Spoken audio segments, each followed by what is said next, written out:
우리가 어떤 날을 정해서 절대 잊지 말자, 그걸 한 나라가 정하는 걸 국경일이라고 하죠. 예를 들어 광복절 같은 그런 날을 우리가 정해두고 다시는 식민 지배 당하는 것 같은 그러한 일을 우리가 겪지 말자, 그런 교훈을 우리가 되새기곤 합니다. 하나님께서 그 택하신 백성에게 주신 새 절기가 있어요. 세 가지 국가 기념일입니다.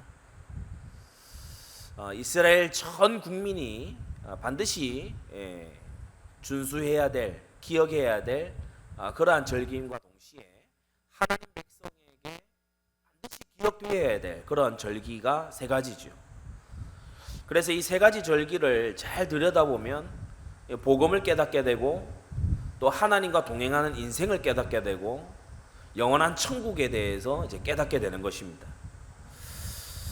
우리 세 절기의 의미를요 다져서 우리 나라에 이러한 유월절에, 맥추절에, 수장절에 정신이 뿌리 박히도록 해야 될 줄 믿습니다. 유월절,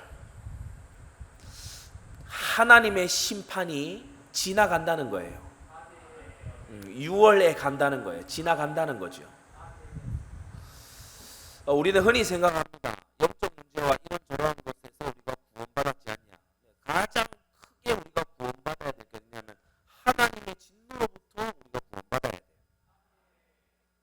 사실요, 사단이 주는 영적 문제 이런 건요, 하나님의 진노에 비하면 아무것도 아닙니다. 사단이 가져다 줄 수 있는 최대치도요, 하나님의 작은 진노만 못해요. 하나님의 진노의 손이 애굽을 치는데 하루 만에요, 처음 난 거, 참 신기한 일 아닙니까? 둘째, 셋째 난 것도 아니고 처음 난 것은요, 사람이든 짐승이든 다 죽는 거 있죠. 그러니까 하나님께서 그렇게 되리라고 하셨고, 말씀하신 대로 그대로 하나님이 심판하시는 걸 딱 볼 수 있어요.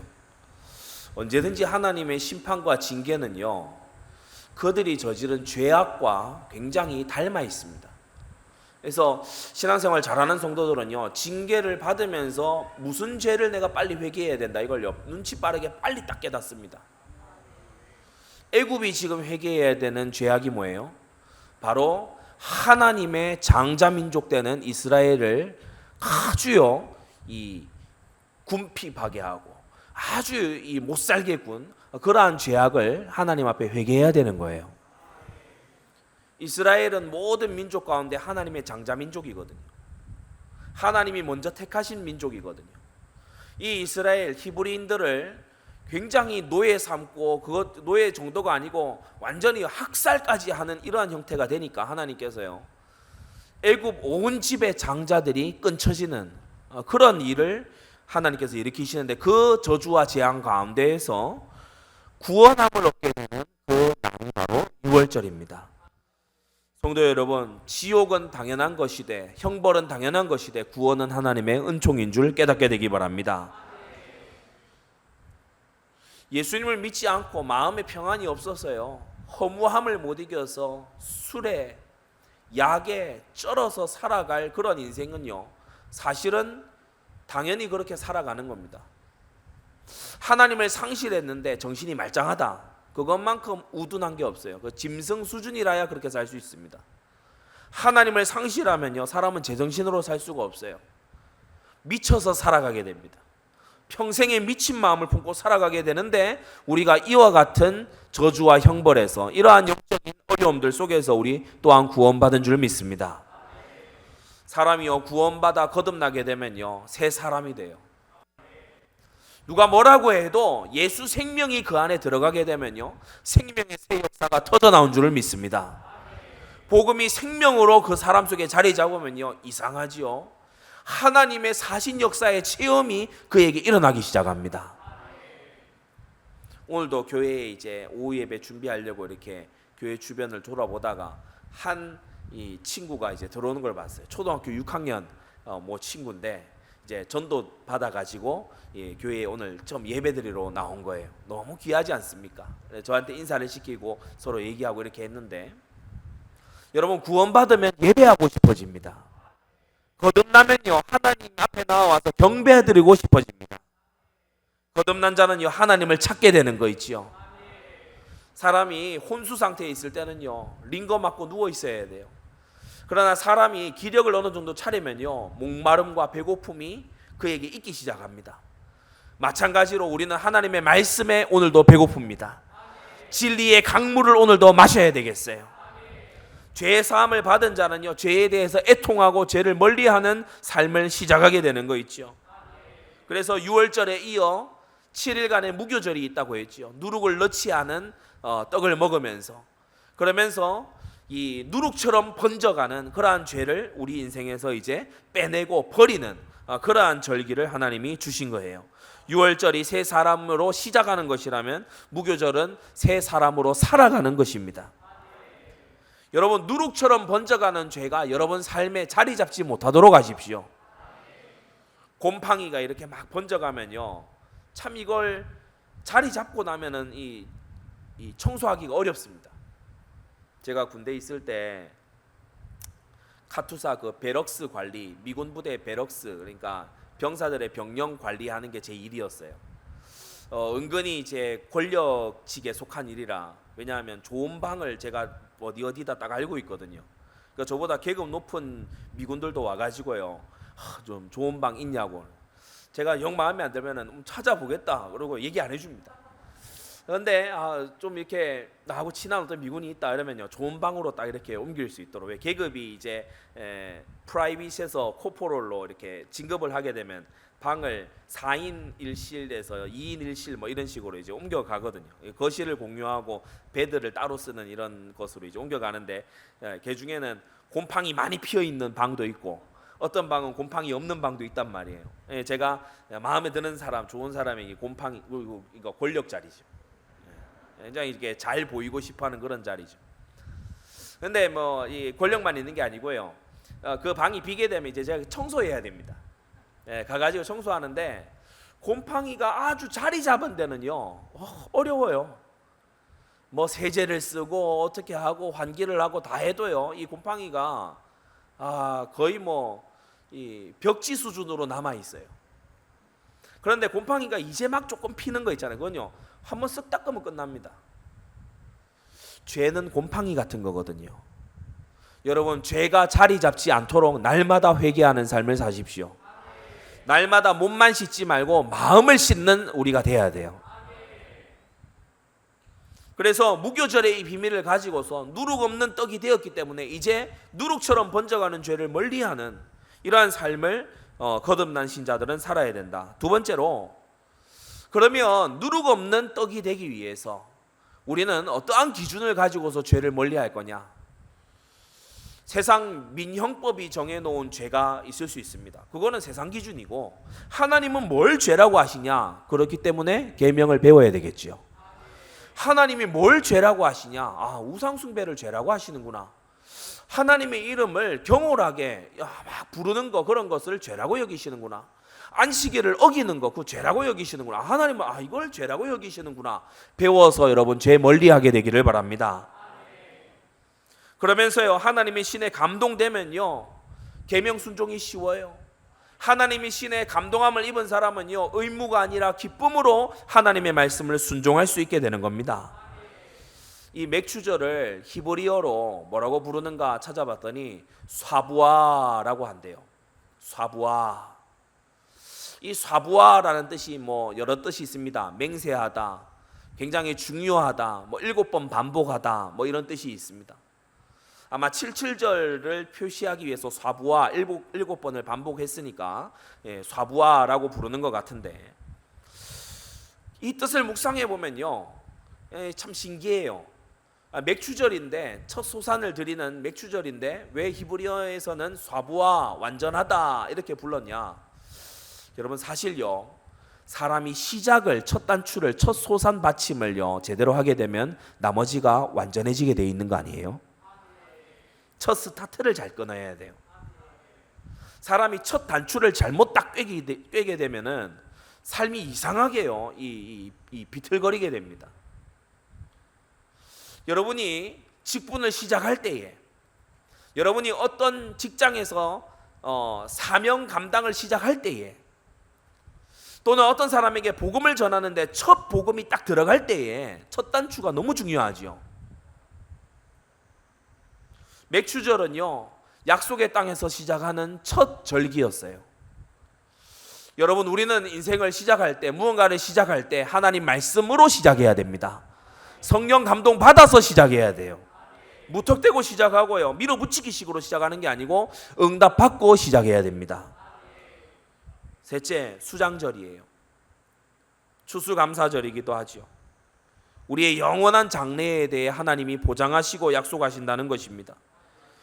생명받아 거듭난 자는요, 곡간에 들이듯이 그렇게 하나님의 존귀한 초소로 들어가게 되지만, 겉모양만 따라하고 그저 신앙의 겉모양만 그럴듯하게 가지고 있던 생명 없는 쭉정이들은 불에 던져서 태우고야 마는 게 바로 수장절이죠. 성도 여러분, 우리의 믿음은 알곡 믿음입니까? 우리의 믿음은 알맹이가 있는 믿음입니까? 여러분, 알맹이가 있으면 이겨내요. 시메어가 있잖아요. 시메어가 되게 이렇게 짜부라져 있거든요. 수압이 강하기 때문에. 근데 이 시메어가 보면은 거기에서요, 막 자유롭게 헤엄쳐 다닙니다. 왜 그러냐? 사람들이 다 이게 미스테리하게 생각을 해요. 잠수함을 만들어서 들어가도 잠수정이 막 이렇게 이 쪼그라드는 그와 같은 수압인데, 얘들은요 자유롭게 막 다녀요. 원래 이걸 과학자들도 야, 진짜 미스테리하다. 근데 미스테리하다 거기에 결론이 뭐냐면 이걸 이겨낼 수 있는 생명력이 있는 거 있죠. 그 엄청난 수압을 이겨낼 수 있는 생명력이 있으니까요, 그 수압이 문제가 안 되는 거예요. 예수 생명 가지고 있으면요, 세상의 문제가 문제 안 됩니다. 우리에게 새 생명이, 영원한 생명이, 천국 생명이, 예수 생명이 있다면 세상에 그 어떤 것도 문제되지 않는 줄 믿습니다. 마지막 때에 그러면 생명 있는 자로서 하나님 앞에 설 거냐? 심판의 날이 다가오고 영원한 내세가 열릴 날이 다가오고 있죠. 그래서요, 사실은 임종하시는 아버지 어머니에게 가서 복음 한번 전해줄 수 없는 그와 같은 상태의 교회의 상태다. 굉장히 갈등스러운 상황입니다. 교회가 이거저거 부족해도요, 사랑하는 가족에게 천국 가는 길 알려줄 수 있게는 해줘야 돼요. 우리가 앰뷸런스 차가 뭐 범퍼가 깨지고 창에 이 금이가 있고 뭐 그럴 수 있다 이거예요. 앰뷸런스 차가 더러울 수 있다 이거예요. 세차를 안 해가지고 더러울 수 있어요. 그럴 수 있어요. 그러나 앰뷸런스 차에 위급한 환자를 살릴 수 있는 산소호흡기가 없다. 그러면 앰뷸런스 간판 떼야 됩니다. 교회가 이거저거 부족할 수 있어요. 인격적으로 원수가지 못한 사람들이 많을 수도 있고요. 교회가 이거저거 모자랄 수 있어요. 교회가 때때로 아주 이렇게 가난할 수도 있습니다. 그러나 교회가 놓치지 말아야 되는 게 뭡니까? 머리 대신 예수 그리스도를 믿는 믿음, 예수 생명은 놓치지 말아야 돼요.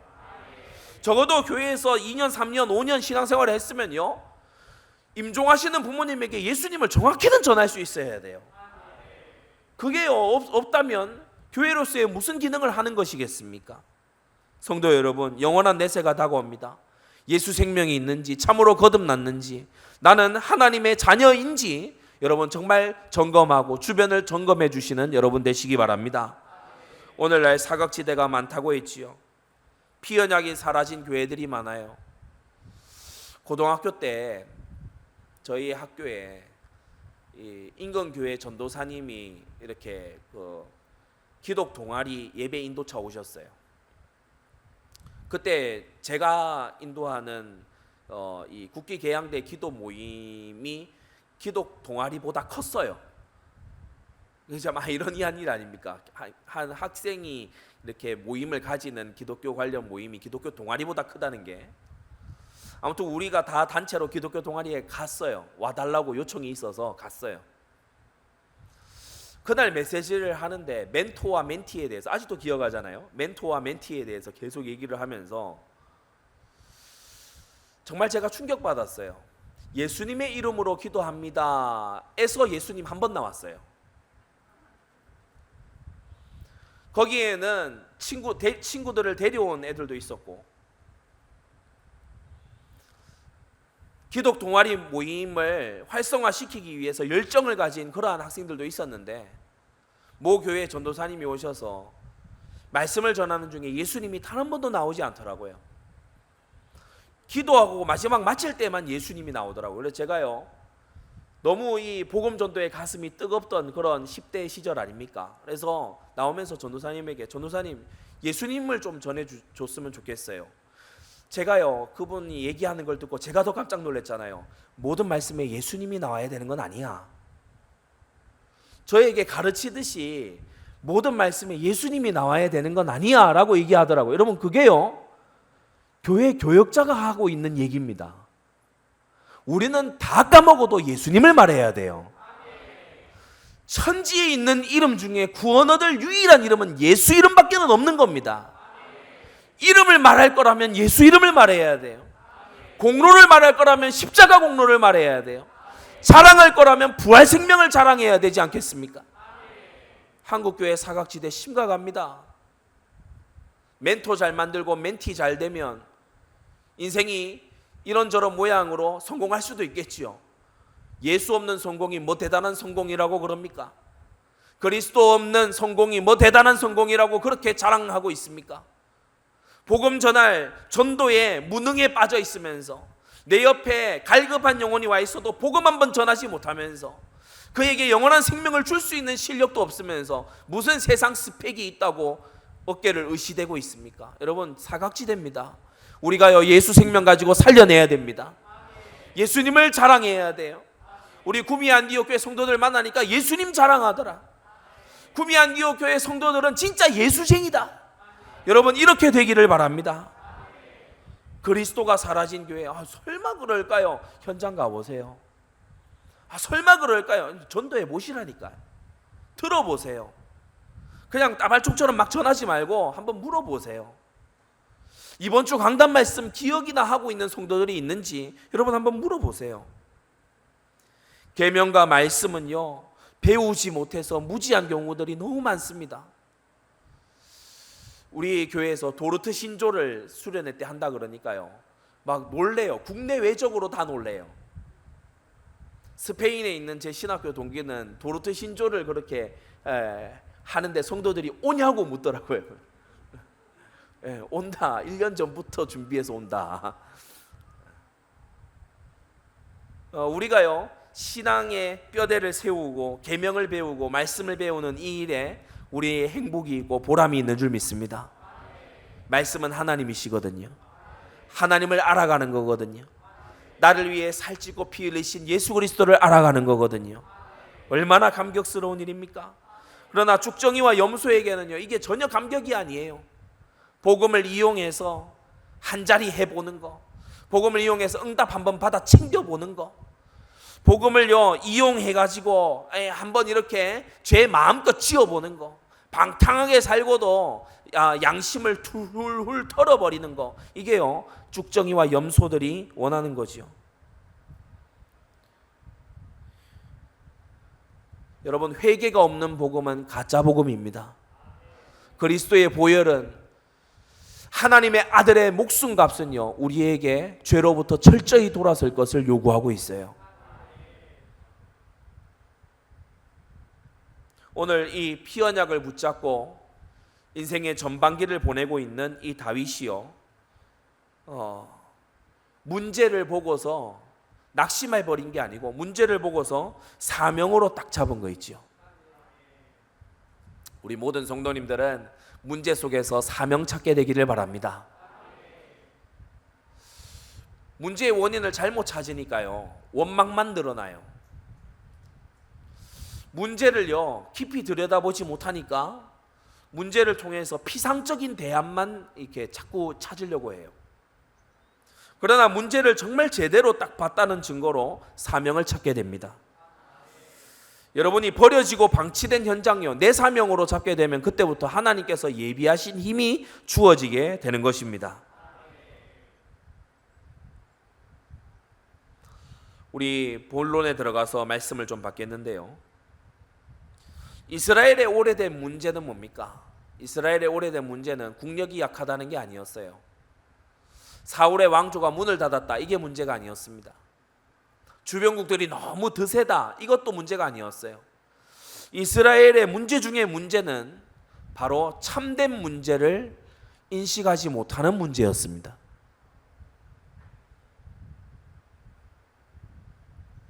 길동에서, 서울 길동에서 점집에 이제 다니면서 전도를 하는데 어떤 점집에 한번 들어갔어요. 이 무당분이요, 능글능글하게 웃어요. 바카스 건네주고 이러면서요, 들어오라는 거예요. 하는 말이 뭐냐, 자기 딸이 여기 가까운 교회, 되게 그 이름난 그 강동에 WCC 하는 그 교회 있잖아요, 그 교회에 찬양대선대요. 그러면서 하는 말이 뭐냐, 자기도 이거 조금 더 하다가 영빨 약해지면 교회 갈 거래요. 그 교회 갈 거래요. 그리고 이 사람이 하는 말이 뭐냐, 자기가 이렇게 무당으로 점쟁이로 이렇게 살았던 이력이 나중에 좋은 간증거리가 될 거라고 그러더라고요. 그래서 제가 그 자리에서 호통을 쳤습니다. 사람들을 귀신 컨트롤 받게 하고 하나님께로 나아가는 그 길을 가로막고 점치는 그런 것을 가지고 사람들 미워가는 거, 그 하나님 앞에 죄 짓는 거니까 당장에 그만두라고. 이 사람이요, 당황하는 거예요. 제가 옆에 같이 갔던 형제에게 바카스 그거 가져가지 말고 여기 두라고, 나도 여기 두라고, 나 이런 거 받기 싫다. 너무 뻔뻔해요. 뻔뻔한 얼굴로요, 지금 뭐가 문제인지를 모르고 있어요. 나중에 이거 뭐 내가 영역이 약해지고 하면은 나 교회 갈 건데 뭐가 문제냐는 거예요. 지금 짓고 있는 죄가 뭐가 문제냐는 거예요. 나중에 그렇게 할 건데 뭐가 문제냐는 거예요. 이스라엘 백성이 성막이 없어지고 하나님과의 교제가 끊어졌는데 그걸 문제로 여기지 않아요. 성도 여러분, 문제가 심각해질 때마다 보면 문제를 문제로 여기지 못하는 그런 시간이 옵니다. 하나님과의 교통이 단절된 것만큼 중대한 문제가 어디 있어요? 하나님께서 여러분의 가정과 산업과 여러분의 생애에 그 은혜의 빛을 비추시지 않는 것만큼 문제가 어디 있냐고. 그게 문제 중에 제일 큰 문제 아니에요? 성도 여러분, 문제에 무관심하지 마시기 바랍니다. 이 세대를 향해, 이 우리나라의 현재 상황을 향해서 우리는 문제의식을 가지고 있습니다. 주님, 우리 한국교회가 회개하게 하여 주시옵소서. 정말 우리가요, 이 나라 민족을 새롭게 하게 해달라고 우리 기도해야 됩니다. 엘리 제사장 마렵에 블레셋에게 이 성막이 파괴되고 법궤는 빼앗겼지요. 돌아왔지만 기럇여아림이라고 하는 에브라임 산지 중에 어떤 한 집에 처박혀 있었던 법궤였어요. 사무엘과 사울 왕의 통치 기간이 지나가면서 그야말로 100년 동안 이 법궤는 잊혀진 속에 있었던 겁니다. 사람들이 무관심해요. 먹고 입고 살아가는 일에 바빠서 무관심해요. 사사도 이런저런 정치와 그런 군사 행동 이런 것은 할지 몰라도 영적인 회복에 무관심했어요. 제사장과 레위인들이 전부 먹고 살 길 찾아서 다 떠나는 통에 이 성막이 필요하다는 것 자체도 누구도 얘기하지 않았어요. 백성의 족장들, 장로, 사무엘 때와 사울 왕 때에 철저한 무관심 속에 성막은 그렇게 파괴되어서 버려져 있었던 겁니다. 그러한 중에 이 성막을 통해서만 할 수 있는 영적인 체계들이 완전히 붕괴되기 시작했어요. 5대 제사와 7대 절기가 다 무너진 거 있죠. 우리가 하나님 앞에 나아갈 때 우리의 중심을 헌신하며 나아가야 돼요. 번제. 우리의 자아를 완전히 부수뜨리면서 나아가야 돼요. 소제. 우리는 하나님과 우리 사이에 막힌 담을 열고 화목해야 돼요. 화목제. 우리의 죄를 잡아가면서 하나님 앞에 나아가야 돼요. 속죄제. 우리가 피해를 끼친 게 있으면 배상하면서 나아가야 돼요. 속건제. 5대 제사가요 무너지니까 양심이 전부 다 마비된 그런 상태가 되고 말았지요. 제사 안 드리고 제물의 비용이 안 되니까 형편 나아졌습니까? 나라가 망했습니다. 양 드리는 거, 소 드리는 거, 염소 드리는 거 그거 안 하니까 형편들이 각기 다 나아지던가요? 아니에요. 하늘 복이 닫히기 시작했어요. 성도 여러분, 복은 위로부터 임하는 것이지 이 땅의 것을 가시와 엉겅퀴 세상에서 얻을 수 없는 것임을 오늘 명심하시기 바랍니다. 5대 제사와 7대 절기가 다 무너졌어요. 우리나라 한국 교회가 얼마나 영향력이 미비한가 하면요, 지금도 주요한 여러 이 공공기관의 시험들 일요일 날 칩니다. 토익 시험 비교적 최근에 토요일 시험이 조금 도입돼서 그렇지 요 얼마 전까지만 하더라도 다 일요일 날 시험 치도록 그렇게 해놨어요. 무슨 말이냐? 예배 그까짓 거 중요하지 않다. 주일 그런 거 별로 중요하지 않다. 주 5일째로 넘어왔는데도 여전히 일요일을 고수해요. 왜 그러냐? 교회가 영향력이 없기 때문에. 교회가 세상에 별로 영향력을 끼치지 못했기 때문에. 그러면 이런저런 봉사활동 이런 거 저런 거 안 하냐? 그런 육신적인 영향력 말고 요셉과 다윗처럼 영적 영향력을 끼치는 자들이 나와야 돼요. 다니엘의 하나님을 송축할지어다 라고 하는 그러한 지도자들이 나와야 돼요. 그게 성경 아니에요? 이 나라에 대해 우리는 문제의식을 가지고 있습니다.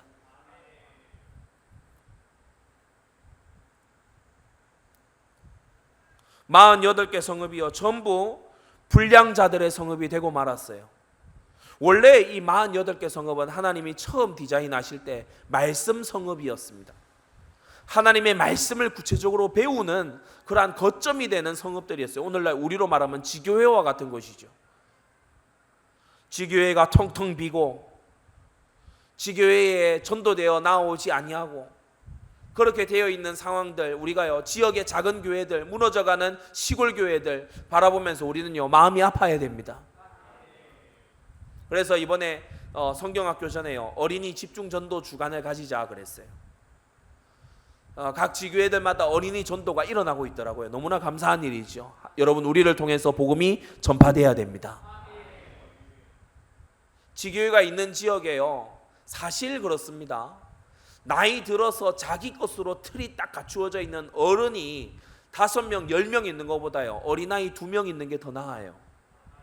장래가 있고 소망이 있거든요. 어린이 전도에 힘쓰시기 바랍니다. 그 어린이 중에 다윗 같은 사람이 있을 줄 누가 압니까? 성막이 파괴되고 법궤는 방치되어 있어요. 백성들은 왕을 구하고요 제사장들은 흩어지고 살육당하고 사울 왕은요 귀신 들린 상태가 되고요 경건한 자들은 광야로 쫓겨나고 약탈당하고 그래서 길보아 전투에서요 치욕스러운 패배를 맛보고 이스라엘 백성들은 각기 자기 기업을 떠나서 멀리 유랑하는 그러한 백성이 되고 만 거예요. 나라가 비참해졌지요. 그 두 번째, 다윗은 이러한 나라를 물려받으면서 부국강병을 이뤄보자, 우리도 한번 잘 살아보자, 이런 구호를 외쳤던 게 아닙니다. 다윗이 왕이 되어서 예루살렘에 올라가자마자 헤브론에서의 7년 반을 지내고 다윗성 예루살렘 성으로 올라가자마자 그가 처음 딱 한 것이 언약궤를 회복시키는 일이었어요. 하나님의 임재의 상징인 언약궤. 여러분, 이 언약궤는 절대 네 가지입니다. 오늘 오후 예배에서 특별히 여러분 설명을 드리는데 이 언약궤는 절대 네 가지예요. 언약궤에 뭐가 들어있죠? 세 가지가 들어있습니다. 십계명 두 돌판, 만나를 담은 항아리, 아론의 쌍난 지팡이. 십계명 두 돌판은 뭡니까? 바로 하나님의 율법, 하나님의 말씀이죠.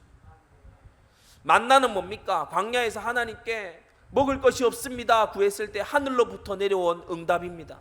기도에 대한 응답임을 믿습니다. 아론의 지팡이는 뭡니까? 지도자를 따라서, 영적 지도를 따라서 따라가는 사명의 길임을 믿습니다. 그래서 말씀과 기도와 사명이 이 궤 안에 함께 들어있는데 그 위에 뭐가 뿌려지죠? 피가 뿌려집니다. 그래서 복음의 피로 그 모든 말씀과 기도와 사명이 온전하게 되는 이것이 형상화된 게 바로 언약궤죠. 절대 네 가지가 언약궤입니다. 다윗이 가장 먼저 회복한 게 이 언약궤였어요. 이 언약궤를 그냥 둘 수 없잖아요. 그래서 준비한 게 성전 건축이었어요. 여러분, 우리가 다른 교회들이 다 짓는다고 성전 건축하는 게 아니고 우리는 절대 센터를 짓는 겁니다. 절대 언약, 그것을 계승하고 전파할 그러한 전임을 알고 여러분 시대적인 사명을 품게 되기 바랍니다. 그러면서 이 성전 건축을 이제 본격적으로 이뤄나갈 수 있는 말씀 체계를 잡아나가는 거예요. 제사장과 서기관을 세우고요, 온 이스라엘의 공과 의를 행했다고 했습니다. 성도 여러분, 우리는 이 한 시대를 살아가면서 그저 교회를 왔다리 갔다리 하는 그런 사람이 아니라 교회에 세우는 제자가 되고 교회를 남기는 제자가 되고 나라를 새롭게 하는 인재와 인물이 우리에게서 쏟아져 나와야 될 줄 믿습니다. 다윗의 이 세 가지 사명, 신정국가를 이룰 때 성전 건축을 통해서 하고 말씀의 체계를 세워서 말씀 천하를 이룬다, 이와 같은 다윗의 3비전이 그 핵심이 바로 성전 건축에 있었지요. 성전 건축은 사실 야곱 이후에 오래도록 잊혀져 있었던 기도 제목이었습니다. 참 야곱이 어떻게 생각을 할 수 있었을까? 야곱도 자기 주변 가나안 땅의 신전들을 보면서 아마 그런 생각을 은연중에 했었던 것 같아요. 근데 성경에서 최초로 성전 짓겠다고 기도한 사람이 야곱이거든요. 하나님께서 나는 베델 하나님이다 라고까지 하시면서 이 고백을 기뻐하셨지요. 그러나 오랜 세월 잊혀져 있었어요. 구원의 역사 있었고 응답의 역사도 있었지만 그 누구도 성전을 짓겠노라고 튀어나온 사람은 없었어요. 그러나 이새의 아들 다윗, 하나님의 마음과 합한 이 다윗이 나와서 하나님의 전을 짓겠노라고 기도한 것입니다. 건축에는 피와 땀이 들지요. 왜냐? 헌신이 들어가는 일이니까. 편의시설을 만드는 게 아니고 경배시설을 만드는 거잖아요. 사람을 위한 게 아니고 하나님을 위한 거잖아요.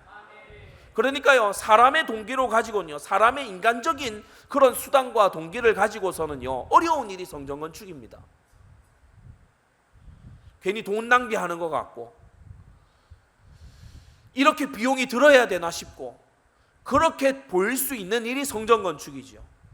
그러나 다윗은요, 이 성전 건축에 자신의 중심을 쏟아서, 예산으로 한 것이 아니라 자신의 중심을 쏟아서 자신의 인생을 드렸던 것입니다. 성도 여러분, 하나님을 사랑하는 그 진심을요, 건축의 헌금으로 증명하시기 바랍니다. 성전이 지어지는 거잖아요. 지교회가 세워지잖아요. 우리가 목회자의 쓸 것을 도와도 하나님이 받으신다고 얘기합니다. 그러나 이것은 또 다른 차원으로서 성전 건축을 해서 예배의 처소를 준비하는 거잖아요. 얼마나 하나님 앞에 가치가 있는 일이겠습니까? 이때 하나님은요, 사실 이전과 이후에도 찾아보기 힘든 6가지 축복을 하십니다. 이 6가지 축복의 면면도 중요하지만은 요약하면 그거예요. 하나님 마음에 너무 들었다는 거예요. 하나님의 마음에 이 다윗의 이러한 자세가 너무 마음에 들었다는 거예요. 우리 성도님들 이렇게 되시기를 바랍니다. 이 6가지를 한 단어로 줄이면 완전 보장. 이름을 존귀케 해주겠다. 대적에서 벗어나 평안하게 해주겠다. 너의 왕위를 영원히 경고케 해주겠다. 너의 자손이 죄를 범하면 내가 친히 관리해 주겠다. 사울에게서 은총 뺏은 것 같이 뺏지 아니하겠다. 이걸 딱 하나로 주님은 뭐예요? 완전 보장. 하나님의 완전 보장된 생애. 이 다윗이 이런 응답을 받아서 이제 이 다윗의 이 영적인 이 레벨은요, 이제 그야말로 어나더 레벨로 올라가는 그것이 사무엘하 7장에서부터 이제 시작이 됩니다. 큰 세 번째, 이때부터 일어나는 일은요, 사실 인간 계산으로 이해가 안 되는 일들이 일어나죠. 바로 얼마 전까지만 하더라도요, 백성들이 집을 다 블레셋에게 뺏긴 그런 피폐해진 나라였어요. 다윗이 전체 군사를 모아도 3만 명, 4만 명 남짓밖에 안 되는 그러한 군사력입니다. 그러니까 이게 계산으로서 답이 안 나오는 거예요. 블레셋은 헤아릴 수 없는 군사들을 가지고 있는데 어떻게 이런 일이 일어날 수 있느냐? 하나님의 역사입니다.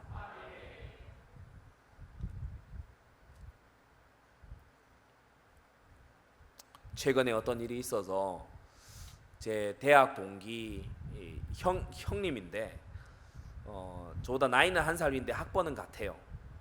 그러니까 재수를 하신 거죠.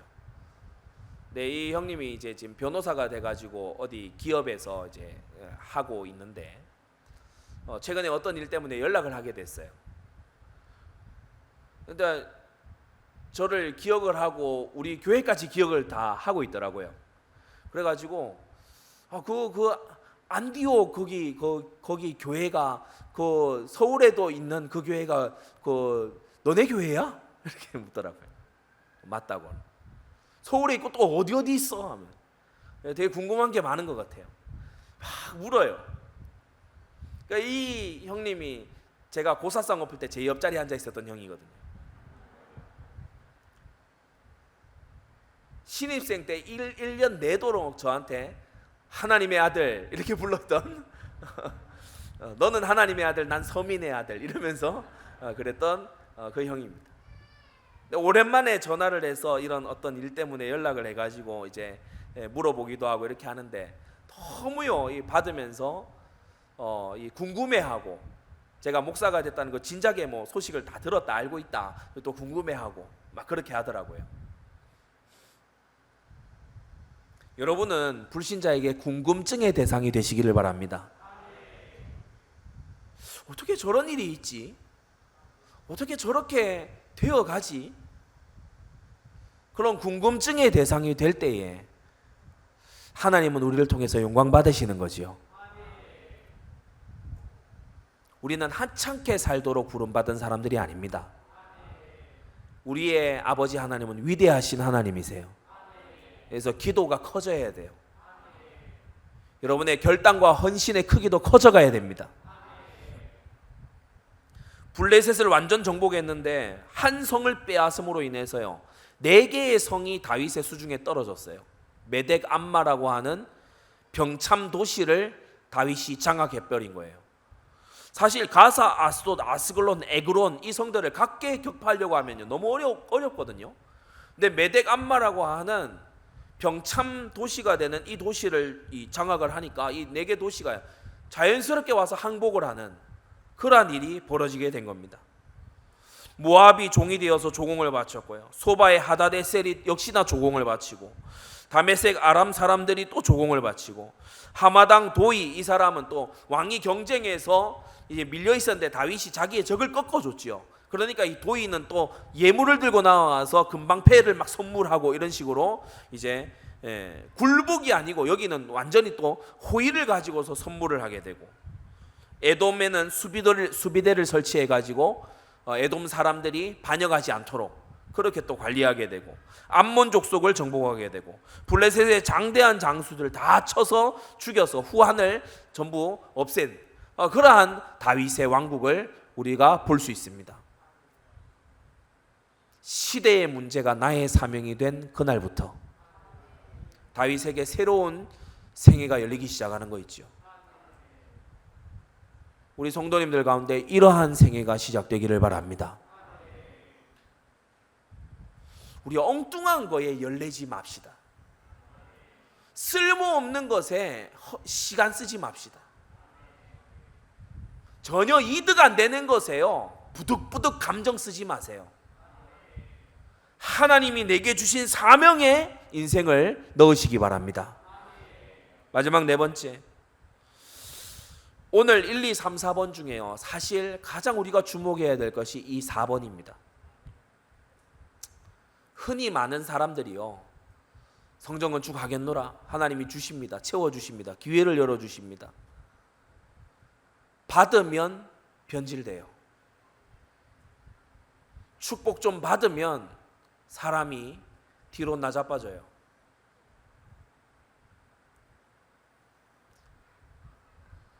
그 표가 가장 극명하게 나타나는 게 새벽 기도입니다. 막 어려워요. 일이 어렵고 산업이 어렵고 위기고 자녀가 막 어떻게 되고 막 그렇다. 막 새벽에 나와서 부르짖고 기도합니다. 말씀 들을 때도요 태도가 딱 달라요. 어떠냐 뭐 이렇게 앉아 있습니다. 지금 이제 더위를 먹을까 말까 하는 분들이 여기 제법 계시는데 드시지 마세요. 근데 말씀 들을 때도요 이렇게 눈을 풀어서 있지 않습니다. 딱 이렇게 듣습니다. 뭐냐 뭐 제가 웃긴 얘기했는데 필기해요. 그러니까 참 이 말씀을 다부지게 이게 들으려는 그런 게 있죠. 그런데 좀 문제가 해결되잖아요. 위기가 지나가잖아요. 그러면 안 되는데 어려움이 좀 지나가잖아요. 사람이 정말 그러면 안 되는데 예배도 안 나와요. 참 그 사람이 그렇겠나 싶은데 그렇게 되더라고요. 예배도 안 나와요. 새벽 기도 나와서 기도하던 사람이 예배도 안 나와요. 왜냐? 평안하거든. 어려움이 없거든. 그래서 환난 오는 게 답이다. 문제가 와야지만 기도한다면 하나님이 계속 문제 주실 수밖에 없잖아요. 사랑하는 성도 여러분, 문제 없을 때에도 기도하십시오. 사명 잡고 기도하십시오. 영혼 구원을 두고서 기도하십시오. 다윗의 참 다른 점이 뭐냐면 하나님이 주신 이 모든 것을 가지고서 성실하게 준비했어요. 방탕에 빠진 게 아니고 헌신을 준비했어요. 미리 저축하였고 특히 하마당 도이에게 받은 예물 같은 경우에는 우리가 사무엘하 8장을 여러분 자세히 보시면 받은 것을 여호와의 제단에 하나님 앞에 다 드렸다고 했어요. 받는 즉시로 바로 드렸다고 했어요. 신실하게 받은 것을 가지고 헌신하는 다윗의 모습을 보게 되는 거 있죠. 신앙생활에서도 중요한 것이 개구리 올챙이 쩍을 기억하는 일인 것 같아요. 나의 환난 날에 나를 도우신 하나님, 나의 어려운 때에 나를 도우신 하나님, 내가 부르짖었을 그때에 나를 돌아보신 나의 하나님을 여러분 평안한 날에도 잊지 마십시오. 그게 신실함입니다. 다윗은 자신이 쫓겨다니고 사울왕에게 쫓겨서 이굴 저굴로 숨어다니던 그 시절을 잊지 않는 것 같아요. 깨어있는 것 같아요. 그러한 다윗도 풍요가 심해지니까 밧세바 사건이 터집니다. 그러니까 우리는 얼마나 더 깨어있어야 되겠습니까? 결국 다윗은 사명을 이룬 생애가 됐어요. 성전 건축을 하게 된 거 있지요. 모든 하나님 백성 앞에 기념비적인 헌신을 남기는, 그래서 230조 원이라고 그렇게 했는데 최근 시세로 또다시 금값이 계속 오릅니다 지금. 그래서 최근 시세로 계산해 보니까 약 300억이 돼요. 300조가 돼. 금의 가치가 그러면 고대 시기에는 더 높지 않았을까? 왜 그러냐? 금은방이 없잖아요. 금을 구경할 수 있는, 그러니까 금이 더 희소한 거 아니겠어요? 금을 그만큼 많이 채굴한 것도 아니고. 아마 수백조 원을 뛰어넘는 그러한 가치였을 거다. 여러분, 하나님 앞에요, 정말 교회사를 통틀어서, 성경 역사에서부터 교회사까지 모두를 통틀어서 아직까지 다윗의 헌신을 능가한 헌신자는 나오지 않았습니다. 미국의 록펠러가 진짜 어마어마한 헌신을 하고 막 수천 개의 교회를 세웠다고 알려져 있죠. 그러나 그가 한 헌신도 1조 원이 채 되지 않습니다. 다윗은요, 망한 나라를 물려받았는데 기념비적인 헌신을 남긴 그런 사람이 됐어요. 성도 여러분, 우리가 이 믿음의 발자취를 뒤따라가는 우리가 돼야 됩니다. 결론을 맺겠습니다. 사명 따라서 결단하면 하나님이 주십니다. 어떤 방식으로든 하나님은 재물 얻을 능을 주셔서든 아니면 그에게 모든 우연과 시기가 임하도록 하셔서 주시든 하나님은 주십니다. 중요한 것은 하나님이 주신 것에 우리가 신실하냐는 거예요. 하나님이 이미 주신 것에 여러분 신실한 청지기가 되시기를 바랍니다. 기도하겠습니다. 거룩하신 하나님 아버지, 우리 모든 성도들에게 정직한 마음을 새롭게 하여 주시옵소서. 모든 것이 하나님의 손으로부터 왔사오매 우리가 하나님 앞에 정직한 마음으로 드릴 수 있음에 감사하는 우리가 되게 하여 주시옵시고, 우리가 허황된 생각, 신실하지 못한 생각에 빠져서 육신의 염려와 이러저러한 계산들에 빠져서 하나님 앞에 헌신의 생애를 놓치는 우리가 되지 않도록 역사하여 주시옵소서. 예수 그리스도의 이름으로 기도드리옵나이다. 아멘.